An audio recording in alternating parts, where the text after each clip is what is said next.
be continued by 303. Free advice. I followed Dave back to meet Dave Brubeck. Dave B. was smoking, relaxing, having some white wine. He was happy to see Dave, and any friend of Dave's, and so on. After a bit, Riccardo showed up with his girlfriend. She looked familiar from the movies. She was dark, but not colored. Very pretty and quiet. He didn't introduce her. Dave B. seemed to know her, and nodded. He asked Ricky to sit in for a couple of numbers. He is a heck of a drummer, and he agreed.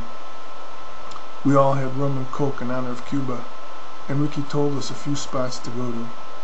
He said the Carnival Santiago was the best in Cuba, and he would be there for it. He also recommended that we stay at the Hotel Bucenaro, which was outside Santiago, about 20 miles, but away from any trouble as well. He knew the owner, and he would make a call. Mr. Riccardo couldn't be more gracious. Mr. Brubeck's break ended up an hour-long party, and the patrons were getting restless. We headed back to our seats, and after the rum and cokes, the girls looked fabulous. Ricky played the first set, and he had 2 solos, and he was darn good. After that, things started to blur up when the rum and cokes really kicked in. Dave drove home. He could handle his liquor, not like some of the hicks from Ebenezer. To be continued.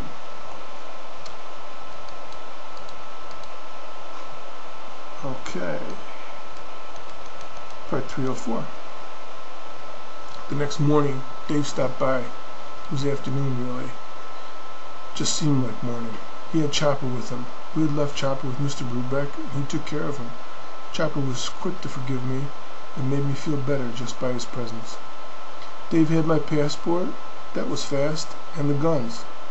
He wanted to go target shooting, practice up a bit. First I needed food, so we went to the Greek diner.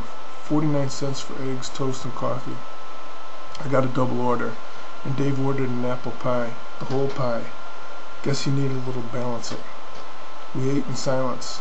I got a double order of bacon for Chopper. I reviewed my current financial condition. I was making good money and spending nearly none of it. I sent most of the extra cash to Josiah Goldberg, who was investing it in my stocks. The IBM was doing very nicely. Dave drove us out to San Bernardino in his '53 Ford Thunderbird convertible, hardtop convertible. What a car, brand new. Dave was cool. He let Chopper sit in the middle and enjoy the breeze. It was hot when we got there, but way past noon. The trip back would be pleasant enough. Dave had one of those FBI targets of a man with Hitler's face on it. We paced off 60 feet, about the distance from home to the pitcher's rubber. There were some boulders for us to hide behind, and so on.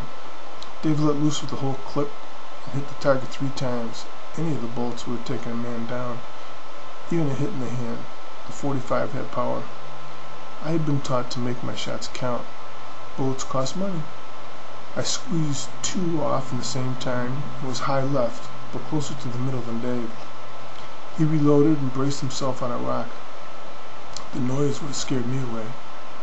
I squeezed off 2 more and drifted closer to the center. I wasn't a great shot, but had been taught correct form by Phil and my dad.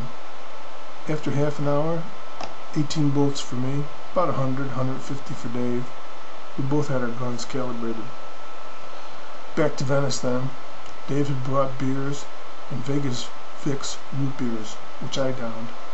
Chopper had root beer as well, and farted most of the way home. Thank God we had the top down. When we got back to my cottage, Dave came in to use the bathroom. That's when I noticed some red hair sticking out from the covers.